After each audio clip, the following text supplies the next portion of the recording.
এক রাজ্যে ছিলেন এক বোকা খাবার পাগল রাজা। তিনি প্রতিদিন নতুন নতুন খাবার খেতে চাইতেন।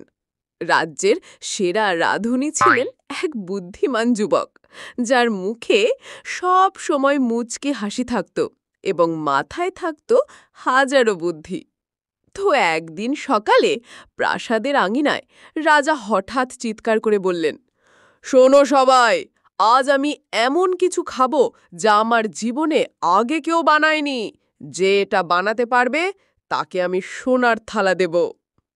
রাজামশাইয়ের কথা শুনে সব রাঁধুনি হা করে তাকিয়ে রইল। হায় রে, রাজা তো প্রতিদিন এত কিছু খেয়ে ফেলেন, এবার কি বানাবো? এক রাঁধুনি ফিসফিস করল, কিন্তু বুদ্ধিমান রাঁধুনি মুচকি হেসে বলল, রাজাকে খুশি করতে হলে স্বাদের চেয়ে গল্পটাই গুরুত্বপূর্ণ।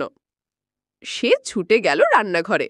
প্রথমে একটা বড় হাঁড়ি বসালো, তারপরে তাতে ঢালল গরম দুধ, তারপরে দিল মধু, লেবুর রস, আর শেষে এক মুঠো লাল মরিচ গুঁড়ো। রান্নাঘরের সবাই হা করে তাকিয়ে বলল, এ তো খাবার না, বিষ হয়ে যাবে। রাঁধুনি হাসতে হাসতে বলল, রাজামশাই চমক পছন্দ করেন, আমি তাকে চমকই দেব। রান্না শেষ হলে সে খাবারটা সাজিয়ে রাজামশাইয়ের সামনে নিয়ে গেল। রাজা প্রথম চুমুক দিতেই চোখ বড় বড় করে বললেন, আহা, কি অদ্ভুত স্বাদ! মিষ্টি, ঝাল, টক সব একসাথে। আমি জীবনে কখনো এমন কিছু খাইনি। রাঁধুনি নাটকীয় ভঙ্গিতে মাথা নত করে বলল, মহারাজ, এই খাবারের নাম ৩ রাজ্যের স্যুপ। পৃথিবীতে আর কেউ এটি খেতে পারেনি, শুধু আপনি। রাজা খুশি হয়ে বললেন, তুমি আমার হৃদয় জয় করেছ, নাও, এই সোনার থালা তোমার। প্রাসাদের লোকেরা চুপি চুপি ফিসফিস করল, রাজা সত্যি খুব বোকার মতো সব বিশ্বাস করে।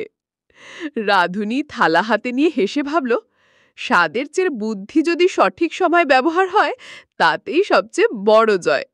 কিন্তু তারপরও রাজা খুশি হয়নি, কারণ তোমরা কেউ লাইক সাবস্ক্রাইব করোনি।